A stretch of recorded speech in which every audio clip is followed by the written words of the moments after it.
How was Elemental? Romeo and Juliet, West Side Story, The Notebook, and even real life, there will always be one more reason not to pursue someone.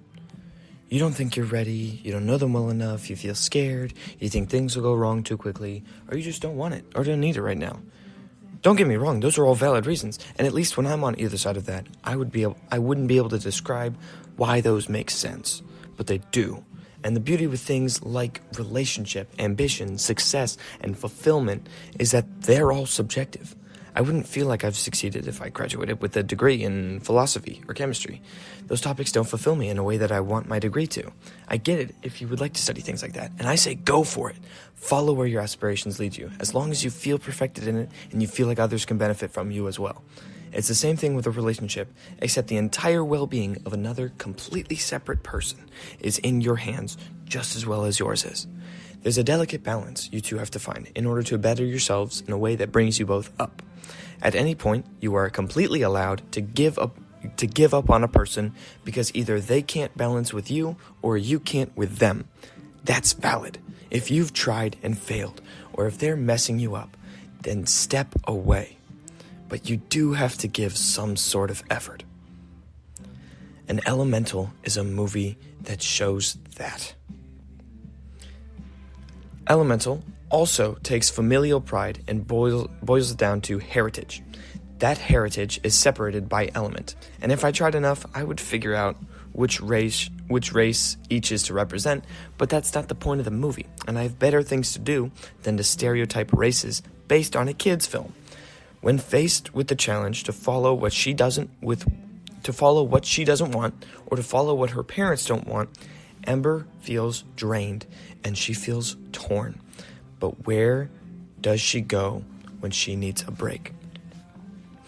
Ember falls straight to the person she chooses. She goes to the person who meets her how she presents herself. She finds the guy who breathes life into what she loves. What Ember has for herself is a solid, new person who sees what she wants him to see and likes her for it. This isn't just a movie concept. Most people, at least at first, do put on some sort of mask. It is easier than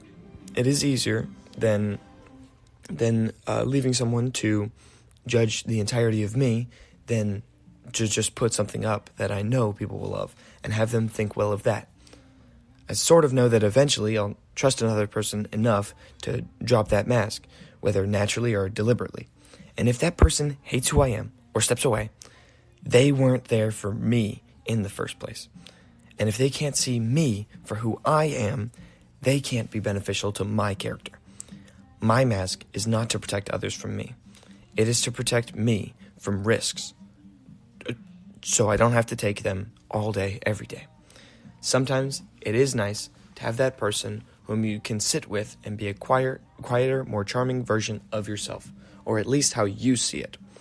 Most of the time, the person won't ask more from you. They'll be happy with that which you give. But love is to find out you want no barriers. You're filled with the thought of another person reaching their fullest with you. That is what we find the most fulfilling, to discover someone without the mask and to appreciate everything they kept a surprise. And look where the movie takes us. Wade Ripple has everything going well for him, except he has nobody to share himself with. When he finds Ember, she doesn't have a mask. He doesn't notice. He himself is not too judgmental of a person. Whom you present is whom he takes. He accepts who you are and understands that he might not find a common ground or amicable footing with you, but he sure as hell will give you his best shot. What does he have to lose? Lose someone close and you cry it out. Crying is normal. Hurting is easy. When can he lose?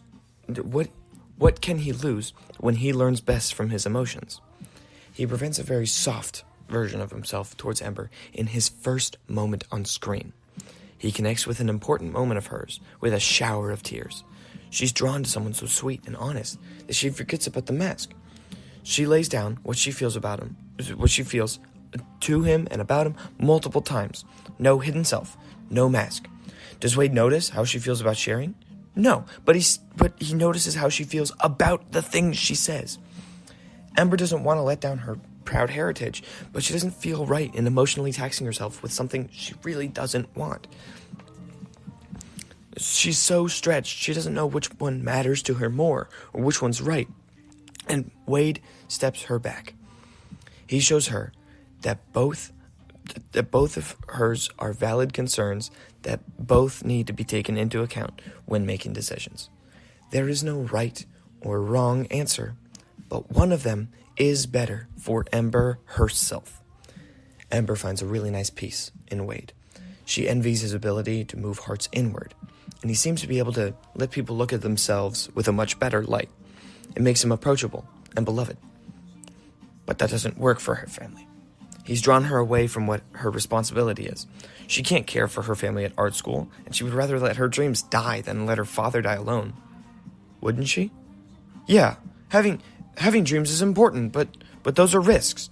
Dreams are things that can fail. Wishes on stars can't be reached when I'm stuck here.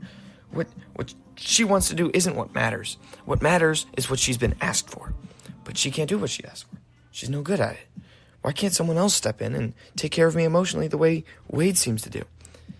Ember realizes too late that the person who was there for her through what she chooses is the same one that she just pushed away. Sure, Wade could have understood his limits back then, but that doesn't matter now. Where we are in the movie is a dramatic way to close things out. Ember's choices and facets of trust have all seemingly turned on her. The shop and family she worked so hard to save is underwater. Her Wade is gone. What she thought she could at least bear to stand for is on the line, and she still can't support it for herself. Why can't she get anything right? But wasn't she getting things right for her? She got to see a Viviseria. She impressed someone who mattered to her. She's been given every chance to fit her square self into a round hole. Whether those attempts were successful wasn't why she was given the chances. People gave the chance to her because they saw her grit.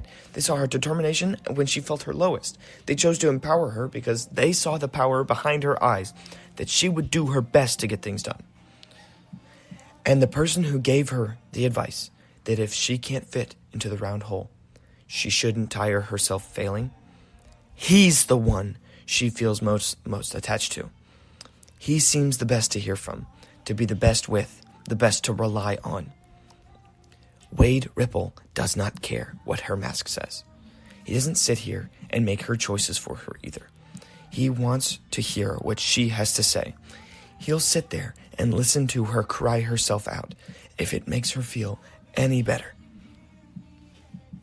He'll offer help, but he doesn't force anything. I don't know how close to real life this hits you. I can't tell you how to feel about failure.